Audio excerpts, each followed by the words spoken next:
Joining me now, Matt Boyle. Matt is the political editor of Breitbart News. You can go to Breitbart.com. Matt, great to have you. John, always a pleasure, sir. Good to talk to you again. Matt, we got a lot to cover here in 20 minutes. I want to start with the debate last night. How do you think Pence did, and does it matter?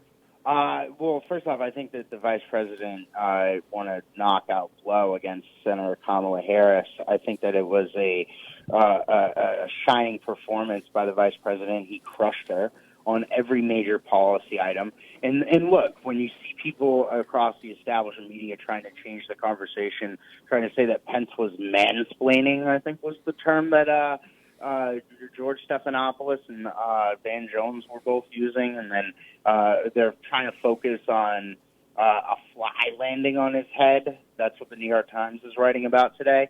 That I think that it's pretty clear that when it comes to every major policy discussion that happened last night, from court packing to the Chinese Communist Party to the coronavirus pandemic and everything in between, the vice president showed his depth, and Senator Kamala Harris showed how shallow she is as a person. And the vice president won an absolute blowout debate last night. And I do think it matters. I think that it shows, first off, when we're talking about the health of the various candidates, look, I'm a huge supporter of President Trump, and I know he's going to get through this coronavirus infection.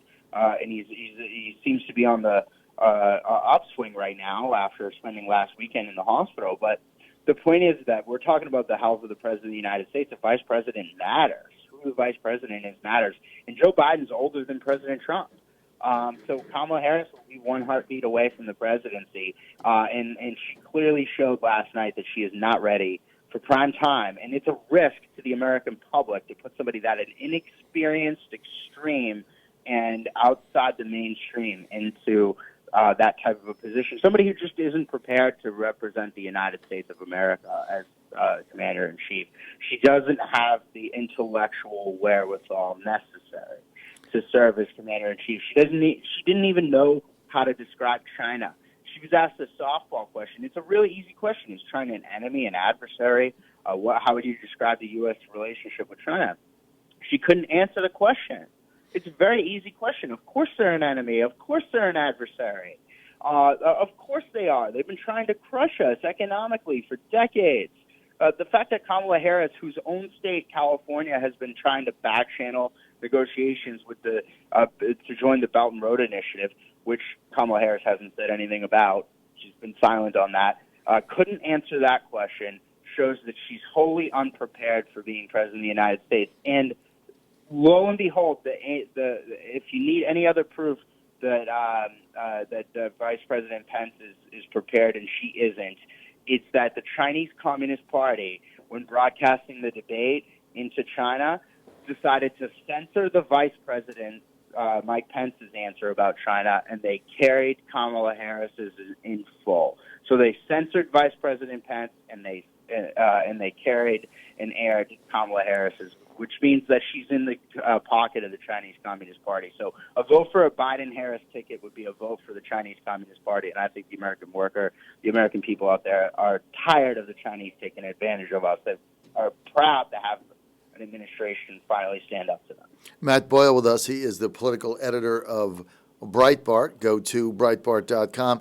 Matt, what is mansplaining? I kind of heard that last night before I went to bed. I get up early, but I heard that floating around. What does that mean, mansplaining? I don't even know. Like, I don't even know what the heck they're talking about. The vice president actually spoke less than Senator Harris. Yeah, exactly. So exactly. But he was more effective in 10% less of the time than Senator Harris, right? No doubt. So he, again, this whole idea of the media trying to change this conversation. Now, the latest thing this morning is they're moving the next presidential debate.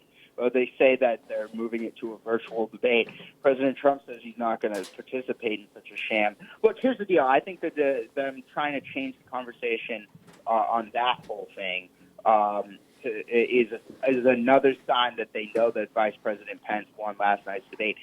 A virtual, quote-unquote, debate is not a debate, okay? The Presidential Commission on Debates has decided to cancel the second presidential debate. Not Donald Trump, And Joe Biden's going along with the Presidential Commission on Debates doing this. This is cheating.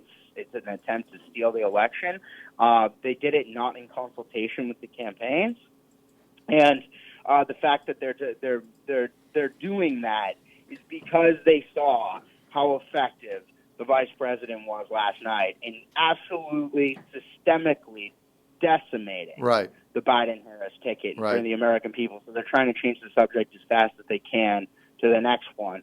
And I don't think they'll be successful on it. I think their decision to cancel the debate and move to a virtual Zoom interview, because it's not a debate. Right. The second they go to a virtual platform, which is what they're trying to do, that's not a debate. Right. There's no way to verify that Joe Biden won't have a teleprompter or somebody with no cards standing behind the camera. Mm-hmm. There's no way to verify, and they'll be able to cut off mics and whatever and so on and so forth. All of that stuff, that's not a debate. That's called an interview. You can call it an event. You can call it a discussion. A forum, but it's not a debate. Maybe. Right. Yeah, but it's not a debate. It's right. a forum, which is fine if the candidates want to agree to participate in a forum or a discussion or an interview, a joint interview, then great. I'm all for it. But it's not a many debate. Public events and questions being asked of candidates and so on and so forth.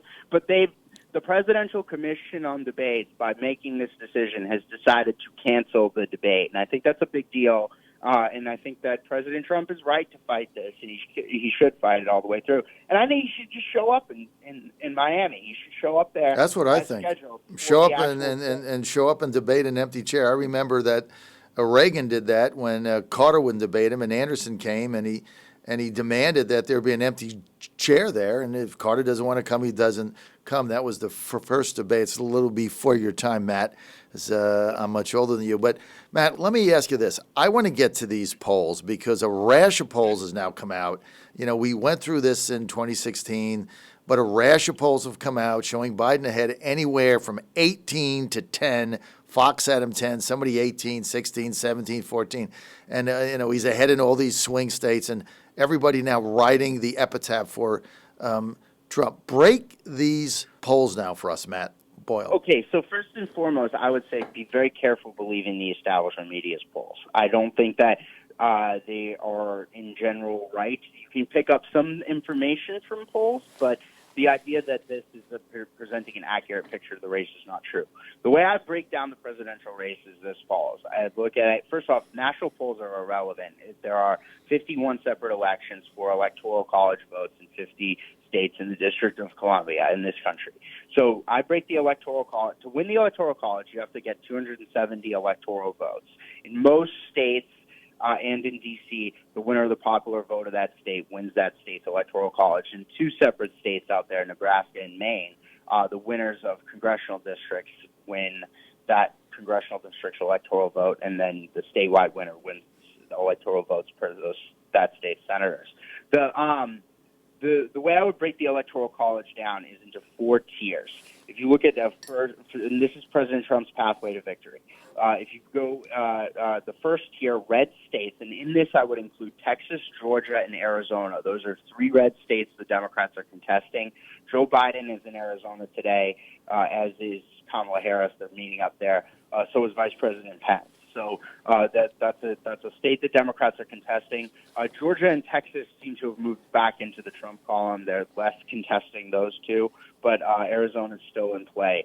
If you put all the red states, including those three, together, that's 191 electoral votes if President Trump is able to hold that together. It looks good for him, except he still hasn't locked in Arizona yet, but it's heading in that direction. Polls are tightening there. We're in statistical tie in most of those. Texas and Georgia seem to have moved back into the president's column. Then tier two, I would put two states in tier two. Those are Ohio and Iowa. That's another 24 total electoral votes. 18 from Iowa, 18 from Ohio, 6 from Iowa. Those states, the president has been consistently polling ahead of Joe Biden, and it looks like he's got a safe lead, and he's going to win those two states. That's another 24. So if you put tiers 1 and 2 together, you're at 215 electoral votes. The president's so confident in both of those states, by the way, he pulled TV ads down. He knows he's going to win those. Tier 3, I'd put 2 more states, North Carolina and Florida. That's another 44 electoral votes. Florida is 29 and North Carolina is 15. Now, in Florida, there's been a number of polls that show a statistical tie. There's also some that show a slight Biden lead, but it's in the virtual tie range. We've spoken with Governor DeSantis. The voter registration edge that Republicans have in the state of Florida is a very big step in the right direction for them. And Florida's been trending red in recent years anyway. So, and I would be careful believing some of those polls that show bigger Florida lead for Biden. I don't think that they're necessarily right. I think that the president is doing very strongly in Florida and is likely to win that state. North Carolina, same kind of a deal. A number of the public polls have shown either a statistical tie or a Trump lead or a slight Biden lead. But very, very tight in North Carolina. But the latest thing out of North Carolina this week is that Cal Cunningham, the Democrat Senate candidate, is facing a sex scandal, and it's tearing his campaign apart. So if you put together tiers 1, 2, and 3 of electoral votes there, you're at 259 electoral votes. You're 11 away from the White House. That puts you 1 state away. Pennsylvania puts you over the top. That's 20 electoral votes. The president's doing very strongly there, and Republicans are 2-1 or more than 2-1 actually, out registering voters to Democrats or Republicans to Democrats. 2-1 there. Michigan would put you over the top. That's 16 electoral votes. All signs are that Michigan is moving the president's direction as it did in 2016. And then you're 11 electoral votes away from 270 at 259 with tiers 1, 2, and 3. So Michigan or Pennsylvania outright would get you there. Or Wisconsin and Minnesota are both 10 electoral votes, also both very tight races and moving in the president's direction. But you could either do those 2 together, that would get you 20 more, or you could do one of those 2 plus Maine's 2nd district. Maine's 2nd congressional district, that's one of those states that splits its congressional district, is 1 electoral vote.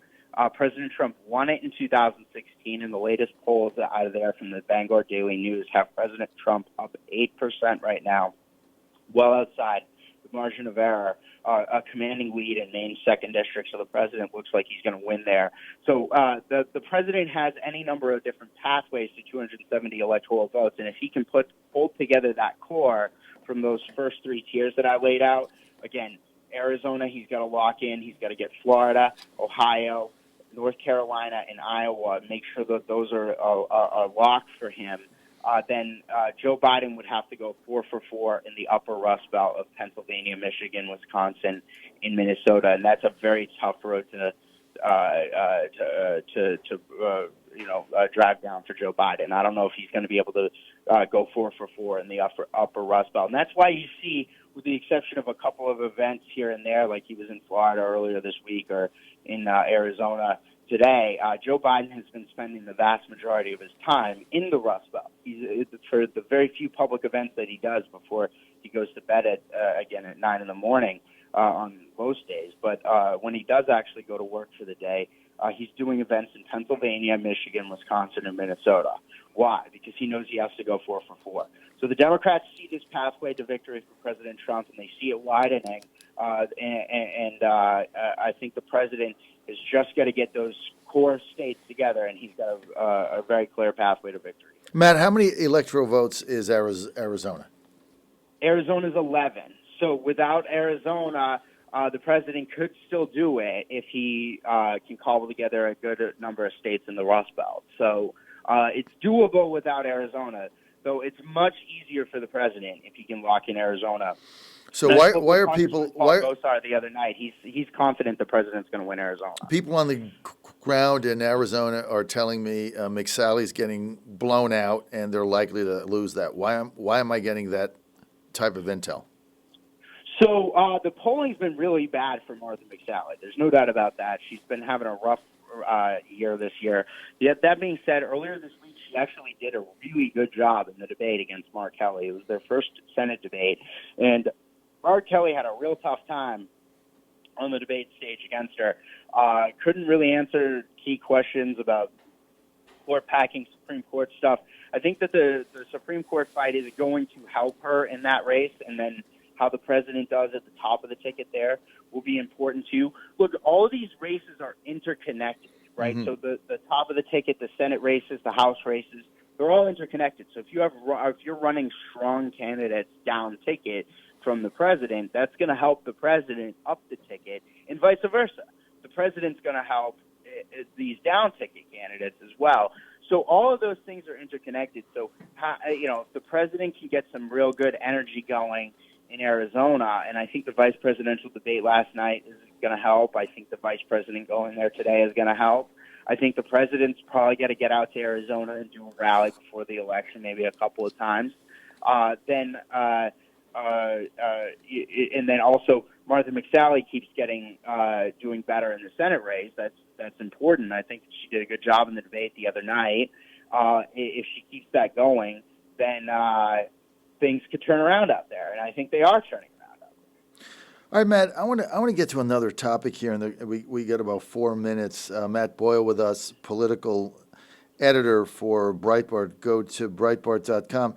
The president made a statement the other day that he's considering intervening in a settlement that involves the PBGC during the Chrysler and GM, the car fallout when Obama bailed them out. They screwed. Talking about the Delphi salary. The Delphi salary. Right? All these Delphi white-collar workers, many of the middle management got screwed out of their pensions. The union workers were taken care of, but they were not in the union. And they were like screwed. It's like 20,000 non-union workers that basically the government just stole their pensions. The president's saying that he was going to intervene in that. Is that real, and can that actually help him? All my White House sources are saying that it's very real. I know the president is very interested in trying to rectify the wrongs that Joe Biden, Barack Obama, and Timothy Geithner and their Wall Street pals did to hurt these working class folks in Ohio, Michigan, and elsewhere around the country. The Delphi salary retirees are good, decent, honest people. They worked their whole lives for these pensions.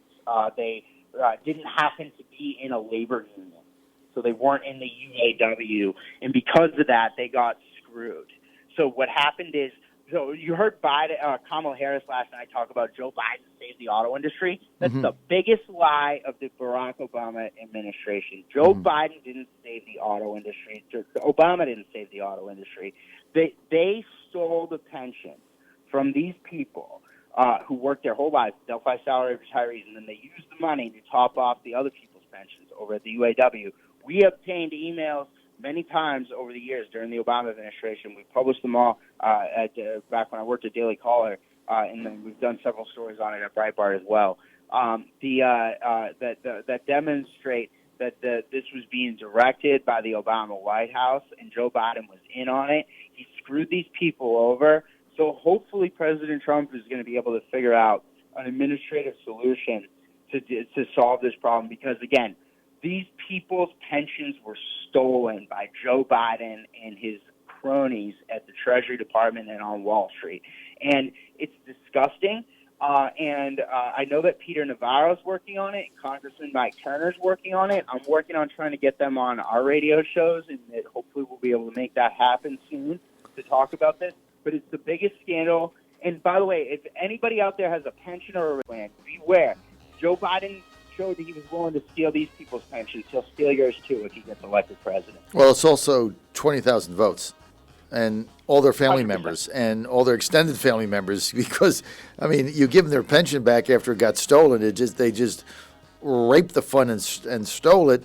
If the president can get an executive order signed and reinstate that, I mean, that's 20,000 people plus all their families. They're going to be fired up because they're getting what's theirs. They paid into it and earned it, and they got screwed. Yep. Matt, we're out of time. I want to thank Matt Boyle for being with us. Go to Breitbart.com.